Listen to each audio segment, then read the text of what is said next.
లక్షల రూపాయల కుటుంబాలకిచ్చి ఇయాల నాడు అమరులైన కుటుంబాలను ఇయాల ఆదుకునే కార్యక్రమం చేపట్టిన మిత్రులారా, చరిత్రలో జరిగిన తప్పిదాలను, సమైక్య రాష్ట్రంలో ఉమ్మడి పాలనలో జరిగిన దుష్టాంతాలను సరిదిద్దడానికే శ్రీమతి సోనియా గాంధీ గారు తెలంగాణ రాష్ట్రం ఇచ్చిండ్రు.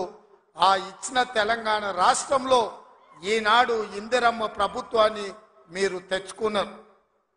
నేను అడుగుతున్నా ఈరోజు ఈ వేదిక మీద నుంచి కల్వకుంట్ల చంద్రశేఖరరావును సూటిగా, 10 సంవత్సరాలు తెలంగాణ రాష్ట్రంలో నీ ప్రభుత్వం ఉన్నది కదా, ఏనాడైనా ఈ ఆదిలాబాద్ గురించి, అడవి బిడ్డల గురించి, ఈ ఆదివాసీల గురించి, ఆనాడు ఇంద్రవల్లిలో నేల కొరిగిన ఈ అడవి బిడ్డల గురించి ఒక్కరోజైనా ఆలోచన చేసినవా?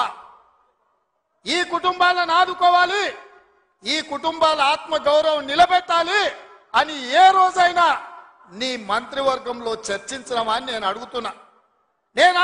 ఇవాళ నువ్వు, నీ కుటుంబము, నీ కొడుకు, నీ బిడ్డ, నీ అల్లుడు, నీ సుట్టపల్ల కోసమే తెలంగాణ రాష్ట్రం వచ్చిందా? లేకపోతే ఈ ఆదివాసి బిడ్డల కోసం, ఈ బలైన వర్గాల కోసం తెలంగాణ రాష్ట్రం సోనియమ్మ ఇచ్చిందా అని చెప్పి నేను సూటిగా ప్రశ్నిస్తున్నా. ఇవాళ ఈ వేదిక మీద నుంచి సూటిగా టిఆర్ఎస్ నాయకులకు నేను చెప్పదలుచుకున్నా, తెలంగాణ ప్రజలు 10 సంవత్సరాల మీ దుర్గమార్గమైన పాలనను, ఈ తెలంగాణ రాష్ట్రాన్ని చెరుకు తోటల్లో అడవి పందులు ఏ విధంగా అయితే విధ్వంసం చేస్తాయో, ఈ తెలంగాణ రాష్ట్రం మీద మీరు, మీ కుటుంబ సభ్యులు, మీ పార్టీలు పడి దోసుక తిని కొల్లగొట్టి విధ్వంసం చేసి ఈ తెలంగాణ రాష్ట్రాన్ని విధ్వంస రాష్ట్రంగా మాకు అప్పజెప్పినారు. 7 లక్షల కోట్ల రూపాయల అప్పులు తెచ్చిండ్రు.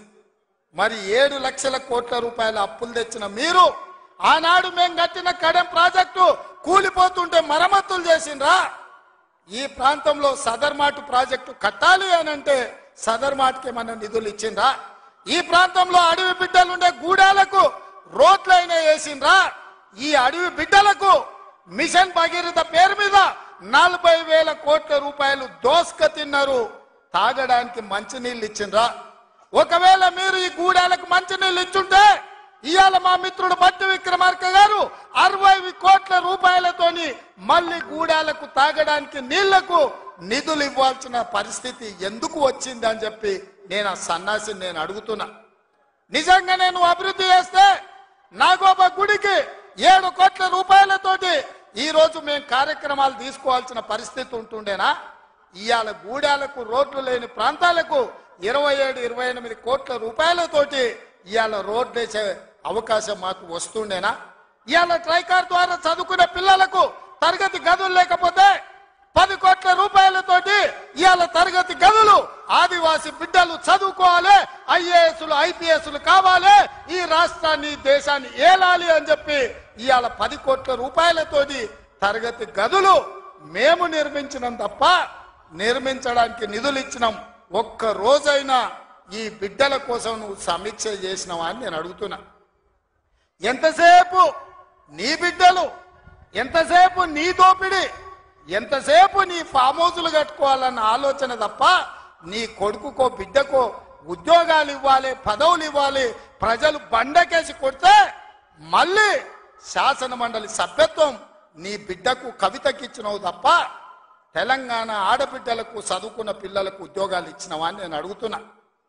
నువ్వు ఉద్యోగాలు ఇవ్వక 10 సంవత్సరాలు స్టాఫ్ నర్సులు నియమించక నువ్వు నిర్లక్ష్యం చేసిన కాబట్టే మొన్న మా దామోదర్ రాజ నరసింహ గారు వైద్య ఆరోగ్య శాఖ ద్వారా ఎల్బీ స్టేడియంలో 7,000 మంది ఆడబిడ్డలకు స్టాఫ్ నర్సు ఉద్యోగాలు మేమొచ్చి ఉద్యోగాలు ఇచ్చినాం. నీ బిడ్డ నిజామాబాద్ ఎంపీల బండకేసి కొడితే తండ్రిగా నీకు దుఃఖం పొంగుకొచ్చింది. నీ బిడ్డకెంబడే శాసన మండలిలో మళ్ళీ పదవి ఇచ్చినావు గాని గా ఆడబిడ్డలకు స్టాఫ్ నర్సు ఉద్యోగాలు ఇచ్చినవా? గది నీ నీతి, నీ జాతి. మరి మేము 7,000 ఉద్యోగాలు స్టాఫ్ నర్సులు ఇచ్చినాం. ఇవాళ నీ అల్లుని, నీ కొడుకుని మంత్రిని చేసుకున్నాం. కానిస్టేబుల్ ఉద్యోగాలు 15,000 ఉద్యోగాలు భర్తీ చేయక ఆకాశంలో వేలాడుతున్నట్టు త్రిశంకు స్వర్గంలో నిరుద్యోగ యువకులు ఉంటే కోర్టులో కేసు ఉంటే నువ్వేమైనా పరిష్కరించినావా అని నేను అడుగుతున్నా. అందుకే మేము వచ్చిన ఎంబడే హోంశాఖ నా దగ్గరనే ఉంది.